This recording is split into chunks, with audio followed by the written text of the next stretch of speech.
ఒకటి ఒకటి ఒకటి రెండు రెండు రెండు మూడు మూడు మూడు ఇవి స్టూడెంట్స్కి వచ్చిన మార్క్స్ కాదండోయ్, ఎమ్మెల్యేలు తెచ్చుకున్న ర్యాంక్స్. ఆ ఉమ్మడి జిల్లాలో ఎమ్మెల్యేలంతా పొలిటికల్ ఎగ్జామ్లో పాస్ అయ్యారట. కొందరికి ఫస్ట్ ర్యాంక్ రాగా మరికొందరు అత్యవసర మార్కులతో పాస్ అయ్యారట. ఇంతకీ ఈ ఎమ్మెల్యేలకు పెట్టే పరీక్షలో ఉండే పొలిటికల్ సిలబస్ ఏంటి? వాళ్ళు ఏ సబ్జెక్ట్స్ చదవాలి? వాటిలో ఎలా పట్టు సాధించి ర్యాంక్ కొట్టాలి? అదే ఆలోచనతో ఎమ్మెల్యేలు సతమతమైపోతున్నారట. ఈ మధ్య ప్రకటించిన ర్యాంక్స్లో ఫస్ట్ మార్కు తెచ్చుకున్న వాళ్ళు ఖుషీగా ఉంటే, అరకొర మార్కులతో పాస్ అయిన వాళ్ళు దిగులు పడుతున్నారట. ఇదిలా ఉంటే రాబోయే ఎగ్జామ్లో అయినా మంచి మార్క్స్ తెచ్చుకోవాలని అధిష్టానం ఆదేశించడంతో ఎమ్మెల్యేలో మళ్ళీ ఎగ్జామ్ టెన్షన్ మొదలైందట. ఇంతకీ ఏదా జిల్లా, ఎవరా నేతలు? అద్దంకికి టాప్ ర్యాంక్, ఎర్రగొండపాలెం సంతనూతలపాడికి లాస్ట్ ర్యాంక్. అభివృద్ధి సబ్జెక్టులో పొలిటికల్ ఎగ్జామ్. ఉమ్మడి ప్రకాశం ఎమ్మెల్యేలకు ర్యాంకుల ప్రకటన. ఫస్ట్ క్లాస్ లో పాస్ అయిన వాళ్ళు హ్యాపీ, అత్యవసర మార్కులు వచ్చిన వాళ్లకు బీపీ. ఏపీలో కూటమి సర్కార్ ఏర్పడి 2 ఏళ్లు పూర్తి కావస్తున్న నేపథ్యంలో ఎమ్మెల్యేల పనితీరుపై కసరత్తు చేసింది ప్రభుత్వం. అభివృద్ధి, సంక్షేమ పథకాల అమలు, వాటిని ప్రజల్లోకి తీసుకెళ్లడం, ప్రజా సమస్యల సత్వర పరిష్కారం లాంటి అంశాల్లో పనితీరుని బేరీజు వేస్తూ ఎమ్మెల్యేలకు ర్యాంకులు ప్రకటించారు. కూటమి ప్రాతినిధ్యం వహిస్తున్న 164 అసెంబ్లీ నియోజకవర్గాలతో పాటు వైసీపీ ఎమ్మెల్యేలు ఉన్న 11 నియోజకవర్గాలకు కూడా సీఎం చంద్రబాబు ర్యాంకులు ప్రకటించారు. మొత్తం 175 నియోజకవర్గాల్లో A+ గ్రేడ్లో 21 నియోజకవర్గాలకు చోటు దక్కింది. ఏ గ్రేడ్లో 153 ఉంటే, ఇక B గ్రేడ్లో 1 నియోజకవర్గం మాత్రమే ఉందట. 90% పైగా మార్కులు సాధించిన నియోజకవర్గాల్ని A+ కేటగిరీలో చేర్చారు. ఉమ్మడి ప్రకాశం జిల్లాలోని అన్ని నియోజకవర్గాలు ఏ గ్రేడ్ ని సాధించాయట. మొత్తం 12 నియోజకవర్గాల్లో మంత్రి గొట్టిపాటి రవికుమార్ ప్రాతినిధ్యం వహిస్తున్న అద్దంకి నియోజకవర్గం A+ గ్రేడ్ సాధించింది. మిగిలిన 11 నియోజకవర్గాలు ఏ గ్రేడ్ ని సొంతం చేసుకున్నాయట. ఒంగోలు నియోజకవర్గానికి ప్రాతినిధ్యం వహిస్తున్న టీడీపీ ఎమ్మెల్యే దామచర్ల జనార్దన్ 86% మార్కులతో 2వ ప్లేస్లో నిలిచారట. మంత్రి గొట్టిపాటి రవికుమార్, ఎమ్మెల్యే దామచర్ల జనార్దన్లు తమ తమ నియోజకవర్గాల అభివృద్ధిపై ప్రత్యేక దృష్టి సారించడంతో పాటు మోంథా తుఫాన్ సమయంలో ప్రజలకు సత్వర సేవలు అందించడంలో మెరుగ్గా పనిచేశారట. మార్కాపురం, కనిగిరి, గిద్దలూరు నియోజకవర్గాల ఎమ్మెల్యేలు పనితీరుతో మరింత మెరుగుపరుచుకోవాలని సీఎం చంద్రబాబు సూచించారట.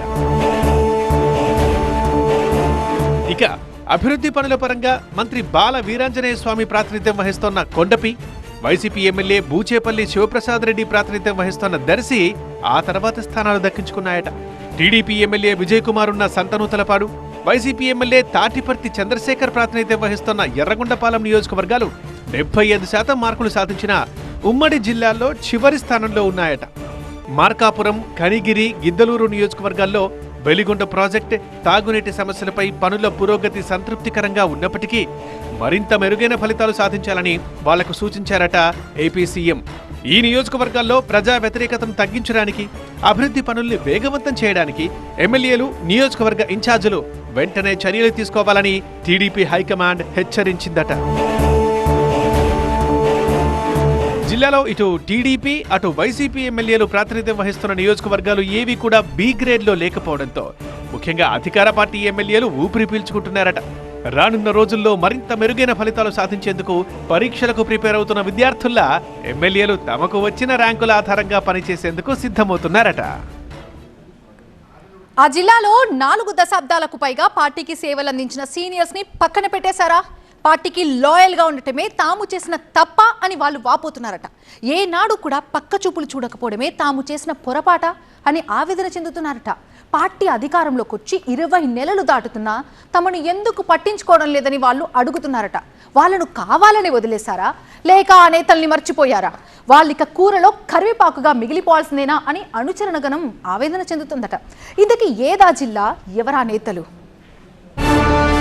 టీడీపీలోనే పుట్టారు, పార్టీతో పాటు పెరిగారు, పేరుకు మాత్రమే సీనియర్లా, పదవులకు పనికిరామా?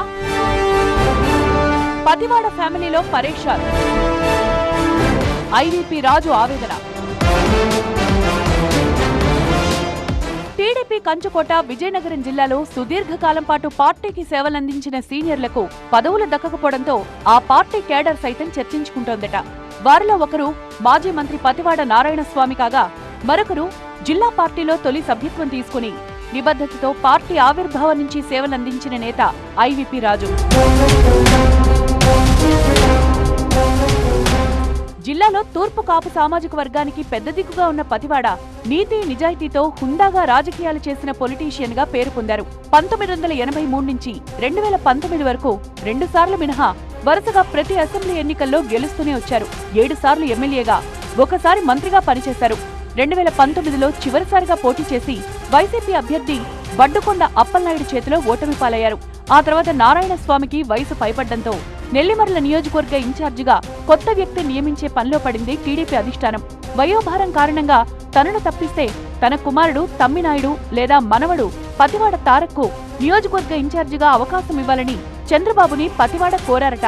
అయితే చంద్రబాబు దానికి నిరాకరించి మీ కుటుంబానికి సముచిత స్థానం కల్పిస్తామని హామీ ఇచ్చి నియోజకవర్గ ఇన్ఛార్జిగా కర్రోతు బంగార్రాజును నియమించారు. పార్టీ నిర్ణయాన్ని స్వాగతించి బంగార్రాజుతో కలిసి పనిచేస్తూ వచ్చారు పతివాడ కుటుంబ సభ్యులు. అయితే పొత్తులో భాగంగా నెల్లిమర్ల సీటును జనసేన కేటాయిస్తే ఆ పార్టీ నుంచి లోకం నాగమాధవి ఎమ్మెల్యేగా గెలిచారు. ఆమె విజయం కోసం అటు పతివాడ ఫ్యామిలీ, ఇటు కర్రోతు బంగార్రాజు కష్టపడి పనిచేశారట. ఆ తర్వాత కర్రోతు బంగార్రాజును మార్క్ఫెడ్ చైర్మన్ గా నియమించింది కూటమి సర్కార్. అయితే 4 దశాబ్దాలకు పైగా నియోజకవర్గంలో పార్టీకి సేవలందించిన పతివాడ కుటుంబానికి మాత్రం ఎలాంటి ప్రాధాన్యత దక్కలేదట. నారాయణ స్వామికి కానీ ఆయన కుటుంబ సభ్యులకు కానీ ఎలాంటి నామినేటెడ్ పోస్టు దక్కలేదు. దీంతో వాళ్లు తీవ్ర అసంతృప్తి వ్యక్తం చేస్తున్నారట. ఇక ఇలాంటి స్టోరీనే ఐవీపీ రాజుది. టీడీపీ ఆవిర్భావంతోనే ఆ పార్టీలో చేరిన ఐవీపీ రాజు ఆ జిల్లాలో తొలి సభ్యత్వం తీసుకున్న నేతగా రికార్డు సృష్టించారు. అప్పటి నుంచి ఇప్పటిదాకా భుజానికెత్తిన టీడీపీ జెండాను దించనే లేదట. పార్టీ కష్టకాలంలో కూడా ఒంటరిగా ప్రజల్లోకి వెళ్లి పనిచేసిన నేతగా గుర్తింపు తెచ్చుకున్నారు. 4 దశాబ్దాలుగా ఎలాంటి గుర్తింపు దక్కకపోయినా ఆయన మాత్రం పార్టీని వీడలేదు. ఐవీపీ రాజుకు ఎమ్మెల్సీ ఇవ్వాలని క్యాడర్ డిమాండ్ చేసినా కుల సమీకరణల పేరుతో ఆ అవకాశం కూడా దక్కలేదట. నామినేటెడ్ పోస్టులు కూడా ఐవీపీ పేరును పరిగణించలేదట. పోనీ పార్టీలో అయినా మంచి పదవి దక్కుతుంది అనుకుంటే ఉన్న ప్రధాన కార్యదర్శి పోస్టును కూడా తీసేశారు. దీనిపై ఉమ్మడి జిల్లా టీడీపీ క్యాడర్లో చర్చ జరుగుతోందట. పార్టీ అధికారంలోకి వచ్చి ఇన్నాళ్లైనా ఎలాంటి పదవులు దక్కలేదంటే మీ సేవలిక చాలు అని సీనియర్స్ ను పక్కన పెట్టినట్లేనా అని టీడీపీ వర్గాలు చర్చించుకుంటున్నాయట.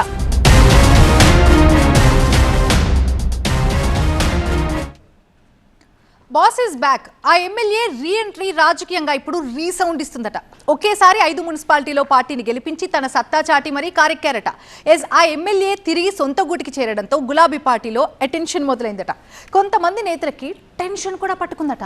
ఆయన పార్టీని వీడారు, మనకిక తిరుగులేదు, పార్టీ నేలేద్దాం, నియోజకవర్గంలో జెండా పాతేద్దాం అని కలలు కన్న నేతల ముఖాల్లో కళ్ళ తప్పిద్దట. ఆయన రీఎంట్రీనే ఇంత సౌండ్ ఇస్తుంటే రాబోయే రోజుల్లో రాజకీయం ఎలా ఉంటుంది అని లెక్కలు కూడా వేసుకుంటున్నారట. ఇంతకీ ఎవరా ఎమ్మెల్యే, ఏదా నియోజకవర్గం?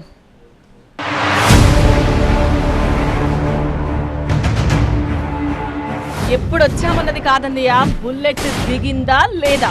పటాన్ చెరువులో గూడెం రీఎంట్రీ. 5 మున్సిపాలిటీల్లో సత్తా చాటిన మహిపాల్ రెడ్డి. గులాబీ కాంగ్రెస్ ఇన్ఛార్జీల్లో టెన్షన్. పటాన్ చెరువు పాలిటిక్స్ హాట్ గా మారిపోయాయట. కారు పార్టీలో నిన్నటిదాకా ఒక లెక్క, ఇవాల్టి నుంచి మరో లెక్క అని కాలర్ ఎగరేసి మరీ చెబుతున్నారట ఎమ్మెల్యే గూడెం అనుచరులు. గూడెం మహిపాల్ రెడ్డి తిరిగి బీఆర్ఎస్ గూటికి చేరుతారని కొన్ని నెలలుగా జోరుగా ప్రచారం జరిగినా ఇటీవల జరిగిన మున్సిపల్ ఎన్నికల్లో అది క్లియర్ కట్ గా అందరికీ అర్థమైపోయిందట. నియోజకవర్గ పరిధిలోని 5 మున్సిపాలిటీలు గెలవడానికి ఎమ్మెల్యే గూడెం వేసిన వ్యూహాలన్నీ సక్సెస్ అయ్యాయట. ఎప్పుడొచ్చామన్నది కాదు, బుల్లెట్ దిగిందా లేదా అనే సినిమా డైలాగ్ గూడెం మహిపాల్ రెడ్డి నోటి నుంచి రావడం చూస్తుంటే బీఆర్ఎస్ కు ఇక్కడ పూర్వ వైభవం వచ్చినట్టే అనుకుంటున్నారట పార్టీ సీనియర్లు. పటాన్ చెరువు నియోజకవర్గం నుంచి బీఆర్ఎస్ వరుసగా 3 సార్లు విజయ ఢంకా మోగించింది. 2014, 2018, 2023లో కారు పార్టీ తరపున పోటీ చేసి హ్యాట్రిక్ విజయం సాధించారు మహిపాల్ రెడ్డి. 2023లో కాంగ్రెస్ అధికారంలోకి రావడంతో ఎమ్మెల్యే మహిపాల్ రెడ్డికి కష్టాలు మొదలయ్యాయట. అక్రమ మైనింగ్ ఆరోపణలపై గూడెం సోదరుడు మధుసూదన్ రెడ్డి జైలు పాలయ్యారు. దీంతో గూడెం మహిపాల్ రెడ్డి కారు దిగి తన అనుచరగణంతో కలిసి కాంగ్రెస్ చేయి అందుకున్నారు. ఆ తర్వాత బీఆర్ఎస్ అధిష్టానం పటాన్ చెరు పార్టీ కోఆర్డినేటర్ గా ఆదర్శ్ రెడ్డిని నియమించింది. ఇక ఎమ్మెల్యే గూడెం బీఆర్ఎస్ ను వీడగానే బీఆర్ఎస్ నుంచి కొంతమంది చోటామోటా నేతలు రెచ్చిపోయారట. పార్టీలో తమదే రాజ్యం అన్నట్టు వ్యవహరించారట. మహిపాల్ పై కూడా తీవ్ర స్థాయిలో విమర్శలు గుప్పించారట. రాబోయే ఎన్నికల్లో ఎమ్మెల్యే టికెట్ తమదే అని గల్లా ఎగరేసి చెప్పారట. ఇక నియోజకవర్గ కోఆర్డినేటర్ గా ఉన్న ఆదర్శ్ రెడ్డి కూడా అన్ని గ్రూపుల మధ్య సమన్వయం సాధించి పార్టీ నేతలను ఏకతాటిపైకి తేవడంలో విఫలమయ్యారట. ఇది గులాబీ పార్టీ హైకమాండ్ కు కూడా తలనొప్పిగా మారిందట. అయితే గూడెం మహిపాల్ రెడ్డి కాంగ్రెస్ పార్టీలో ఇమడలేకపోయారట. ఆయన ఏ పార్టీలో ఉన్నారో అర్థం కాక అటు కాంగ్రెస్ ఇటు బీఆర్ఎస్ నియోజకవర్గ ఇన్ఛార్జీలు ఇద్దరూ పరేషాన్ అయిపోయారట. ఇక లాభం లేదనుకున్న నియోజకవర్గ కాంగ్రెస్ ఇన్ఛార్జ్ కాటా శ్రీనివాస్ గౌడ్, బీఆర్ఎస్ నియోజకవర్గ కోఆర్డినేటర్ ఆదర్శ్ రెడ్డి మున్సిపల్ ఎన్నికల్లో తమను తాము ప్రూవ్ చేసుకోవాలని సర్వశక్తులు ఉండారట. అయితే బీఆర్ఎస్ కు గూడెం పూర్తి మద్దతు పలకడంతో ఈ ఇద్దరు నేతలు అయోమయంలో పడిపోయారట.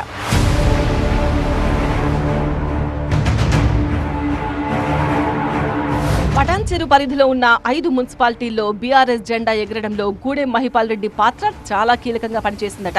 గూడెం లేకుంటే ఇక్కడ బీఆర్ఎస్ గెలవడం చాలా కష్టమవుతుండే అని సొంత పార్టీ నేతలే చెప్పుకుంటున్నారట. 5 మున్సిపాలిటీలు గెలవడంతో గులాబీ పార్టీ హైకమాండ్ కూడా గూడెం మహిపాల్ రెడ్డిని మెచ్చుకుందట. రాబోయే జీహెచ్ఎంసీ ఎన్నికల్లో కూడా ఇలాగే పనిచేయాలని పార్టీ అధిష్టానం ఎమ్మెల్యేకి చెప్పిందట. ఇప్పుడు తిరిగి ఎమ్మెల్యే పార్టీలోకి రావడంతో తన పరిస్థితి ఏంటని బీఆర్ఎస్ కోఆర్డినేటర్ ఆదర్శ్ రెడ్డి వర్గం ఆందోళన చెందుతోందట. అయితే ఇక్కడే మరో ట్విస్ట్ ఇచ్చారట ఎమ్మెల్యే మహిపాల్ రెడ్డి. బీఆర్ఎస్ తరపున తన కుమారుడు విక్రమ్ రెడ్డిని ప్రచారంలోకి దింపారు. దీంతో ఆదర్శ్ రెడ్డి వర్గం మరింత డిఫెన్స్ లో పడిందట. ఏదేమైనా ఎమ్మెల్యే గూడెం మహిపాల్ రెడ్డి బీఆర్ఎస్ లోకి రావడం, 5 మున్సిపాలిటీలను గెలిపించడంతో ఇక ఆయనకు నియోజకవర్గంలో తిరుగులేనట్టే అంటున్నారు. ఇది పార్టీలోని ఆయన ప్రత్యర్థులకు మింగుడు పడడం లేదట. ఏం చేయాలో పాలుపోక వాళ్లు అయోమయంలో పడిపోయారట. తెలంగాణలోని ఆ జిల్లాలో ఎన్నికలేవైనా కాంగ్రెస్ ది విజయహస్తమే. ఆ ఉమ్మడి జిల్లాలో అధికార కాంగ్రెస్ హవా కొనసాగుతూనే ఉంది. అది కాంగ్రెస్ కి కంచుకోట అని మున్సిపల్ ఎన్నికల ఫలితాలు మరోసారి నిరూపించాయి. ఏ ఎన్నికలు వచ్చినా కాంగ్రెస్ సత్తా చాటుతూనే ఉంటుంది. మొన్న జరిగిన మున్సిపల్ ఎన్నికల్లో అయితే వారైతే వన్ సైడే అయిపోయిందంటే ప్రధాన ప్రతిపక్షం బీఆర్ఎస్ ఘోర ఓటమి పాలైపోయింది. జిల్లాలో ఒక్క మున్సిపాలిటీని కూడా దక్కించుకోలేకపోవడంతో గులాబీ శ్రేణులు డీలా పడిపోతున్నాయట. వాళ్లను నిలువెల్లా నిరుత్సాహం ఆవహిస్తోందట. కొన్ని చోట్ల కనీస పోటీ కూడా ఇవ్వలేకపోవడాన్ని కారు పార్టీ కార్యకర్తలు జీర్ణించుకోలేకపోతున్నారట. అసెంబ్లీ, పార్లమెంట్, పంచాయతీ, మున్సిపల్ ఏ ఎన్నికలు తీసుకున్నా వరుస ఓటంలే ఎదురవుతుండడం గులాబీ శ్రేణుల్ని అంతర్మదనానికి గురిచేస్తుందట. ఇంతకీ ఏదా జిల్లా? బీఆర్ఎస్కి ఎందుకు కొరుకుడు పడటం లేదు? ఖమ్మం జిల్లా కాంగ్రెస్ ఖిల్లా. ఒకప్పుడు కమ్యూనిస్టుల మయం, ఇప్పుడు హస్తగతం. గేరు మార్చినా జోరు పెరగని కారు. ఎన్నికలు ఏవైనా వికసించని గులాబీ.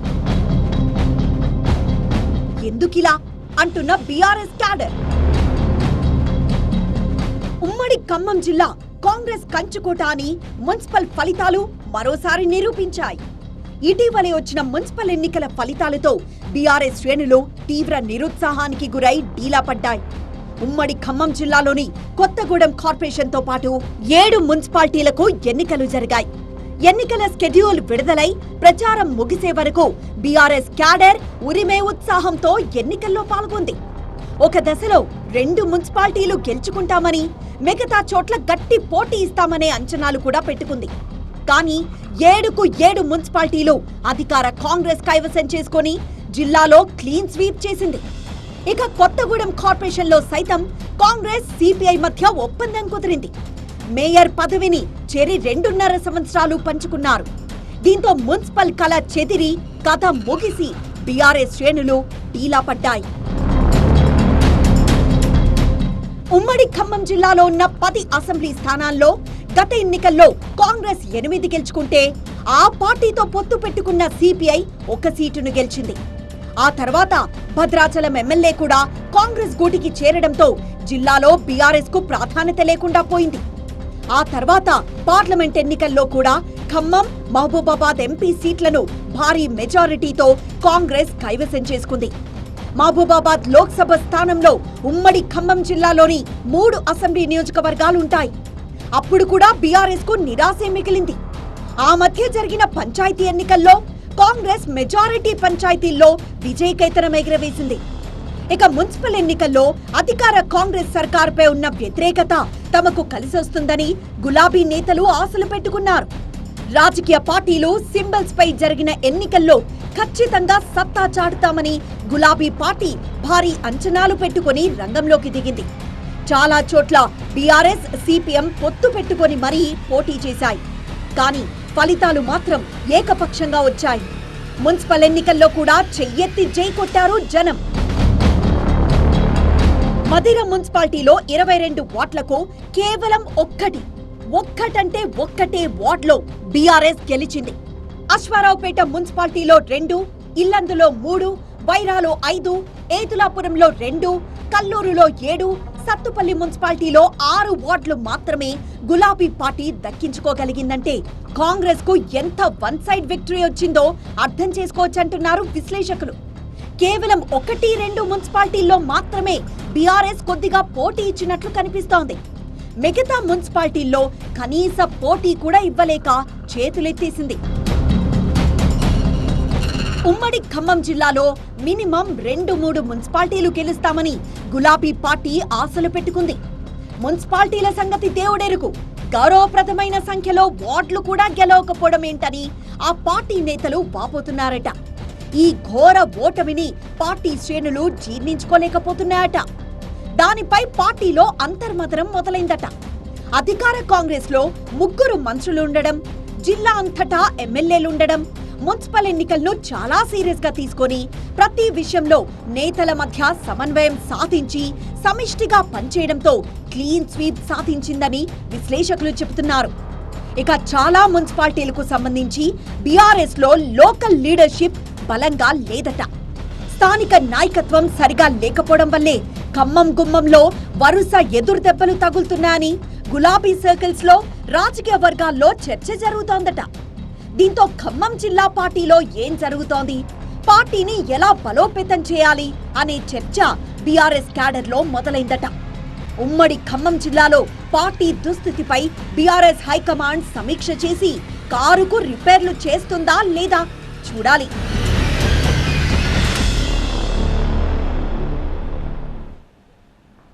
ఇంట గెలిచి రచ్చ గెలవాలి అనే నానుడి అందరికీ తెలుసు. కానీ ఆ నాయకుడు మాత్రం రచ్చ గెలిచాక ఇంట గెలిచారట. తనకు అగ్ని పరీక్షలా మారిన మున్సిపాలిటీ ఎన్నికల పరీక్షలో సత్తా చాటారు.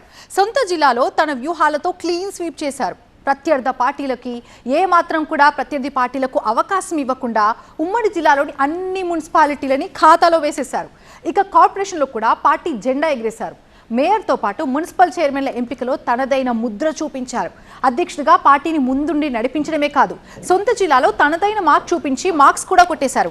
పార్టీ అధ్యక్షుడి సక్సెస్ తో క్యాడర్ తెగ ఖుషి అవుతుందట. ఇంతకీ ఎవరా నేత, ఏదా ఉమ్మడి జిల్లా? మున్సిపల్స్ లో మహేష్ మార్క్. సొంత జిల్లాలో 100కు 100 మార్కులు. ఉమ్మడి జిల్లాలో క్లీన్ స్వీప్. మేయర్, చైర్మన్ ఎంపికలో తనదైన ముద్ర. రచ్చ గెలిచి ఇంట గెలిచిన మహేష్ కుమార్ గౌడ్.